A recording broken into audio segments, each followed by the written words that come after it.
ജീവിതത്തിൽ പല നല്ല തീരുമാനങ്ങൾ എടുത്തിട്ടും അത് തുടർന്ന് കൊണ്ടുപോകാൻ കഴിയാതെ വരുന്നുണ്ടോ? ഒരുപാട് അധ്വാനിച്ചിട്ടും ഒരുപാട് സമയം ചിലവഴിച്ചിട്ടും വിജയത്തിൽ എത്തിപ്പെടാനാകാതെ വരുന്നുണ്ടോ? തളരാതെ കഠിനാധ്വാനം ചെയ്തിട്ടും ആത്മവിശ്വാസം ഉണ്ടായിട്ടും ആത്മാഭിമാനം ഉണ്ടായിട്ടും ലക്ഷ്യത്തിൽ എത്താതെ പോകുന്നുണ്ടോ? അതിനൊരു കാരണമുണ്ട്. നിങ്ങൾ പോലും അറിയാതെ നിങ്ങൾ ലാക്ക് ചെയ്യുന്ന ഒരു കാരണം: സെൽഫ് ഡിസിപ്ലിൻ. പലപ്പോഴും വിജയിക്കാനുള്ള എല്ലാ ചേരുവകളും ചേർത്ത് അധ്വാനിച്ചിട്ടും നാം ലക്ഷ്യത്തിൽ എത്താതെ പോകുന്നത് നമ്മുടെ അച്ചടക്കത്തിൻ്റെ അഭാവം കൊണ്ട് തന്നെയാണ്. സെൽഫ് ഡിസിപ്ലിൻ എങ്ങനെ വളർത്തിയെടുക്കാം, എങ്ങനെ അച്ചടക്കമുള്ളവരാകാം എന്ന ചിന്ത നിങ്ങളെ വീർപ്പ് മുട്ടിക്കുന്നുണ്ടോ? ഒട്ടും വിഷമിക്കേണ്ട. ജീവിതത്തിൽ എളുപ്പത്തിൽ പ്രാക്ടീസ് ചെയ്യാനാകുന്ന ചില നല്ല ശീലങ്ങൾ വഴി നിങ്ങൾക്ക് സെൽഫ് ഡിസിപ്ലിൻ അച്ചീവ് ചെയ്യാൻ സാധിക്കും. Habit number 1: wake up early.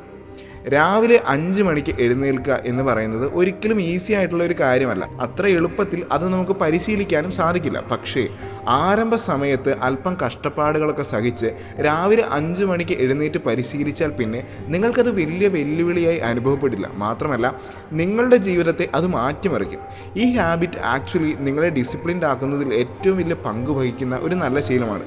എന്നാൽ അതിലുപരി രാവിലെ എഴുന്നേൽക്കുക എന്ന് പറഞ്ഞാൽ അതൊരിക്കലും പ്രൊഡക്റ്റീവ് ആകുക, കൂടുതൽ കാര്യങ്ങൾ ചെയ്യാൻ സമയം കണ്ടെത്തുക എന്ന് മാത്രമല്ല, ജീവിതത്തിൽ നാം തന്നെ ഒരു ചിട്ട കൊണ്ടുവരുന്നതിൻ്റെ ഏറ്റവും വലിയ ഭാഗമാണത്. Habit number 2: use the countdown method.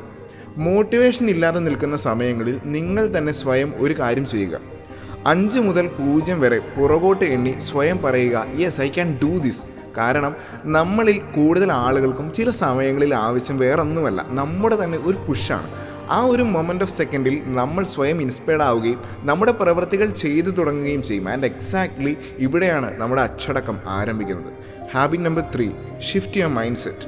നമ്മുടെ മൈൻഡ് സെറ്റ് അഥവാ നമ്മുടെ ചിന്താഗതികളെല്ലാം തന്നെ നാം നമ്മുടെ മനസ്സിനെ പറഞ്ഞു പഠിപ്പിക്കുന്ന ഒരു പറ്റം കഥകളാണ്. കാരണം എന്നെക്കൊണ്ട് ഇത് സാധിക്കുമെന്ന ഉറച്ച വിശ്വാസം നിങ്ങളുടെ മനസ്സിലുണ്ടെങ്കിൽ നിങ്ങൾ എല്ലായ്പ്പോഴും മോട്ടിവേറ്റഡായി മുൻപോട്ട് പോകും. അതേസമയം എന്നെക്കൊണ്ട് സാധിക്കില്ല എന്നൊരു പ്രീ ജഡ്ജ്മെൻ്റ് ആണ് നിങ്ങളുടെ മനസ്സിൽ നിങ്ങളെപ്പറ്റി തന്നെ ഉള്ളതെങ്കിൽ വിജയിക്കാനുള്ള എല്ലാ പൊട്ടൻസിയും ഉണ്ടെങ്കിലും നിങ്ങൾക്ക് സക്സസ് ആവാൻ ആവില്ല. So always keep A positive mind set about your self.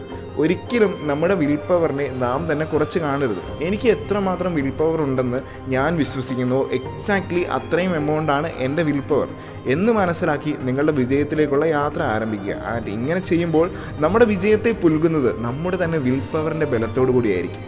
Habit number 4: practice daily. ഈ ലോകത്ത് ഒരു മനുഷ്യനും കംപ്ലീറ്റ്ലി ഡിസിപ്ലിൻഡ് ആയിട്ട് ജനിച്ച് വീഴുന്നില്ല.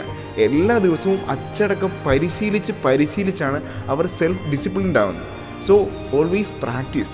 അത് നിങ്ങളുടെ പ്ലാനുകൾ അഥവാ നിങ്ങളുടെ ഒരു ദിവസത്തിൻ്റെ ഒബ്ജക്റ്റീവ്സ് കൃത്യമായി നിർവഹിക്കുന്നത് വഴിയാവാം, എല്ലായിടത്തും പഞ്ചലാവുന്നത് വഴിയാകാം, വർക്ക് ചെയ്യുന്നത് വഴിയാവാം, അങ്ങനെ വിവിധങ്ങളായ രീതിയിലാകാം. പക്ഷെ ഒറ്റ കാര്യം: ഡെയിലി അച്ചടക്കം നിങ്ങളുടെ ജീവിതത്തിലൂടെ തന്നെ പ്രാക്ടീസ് ചെയ്യുക. Habit number 5: remove temptations.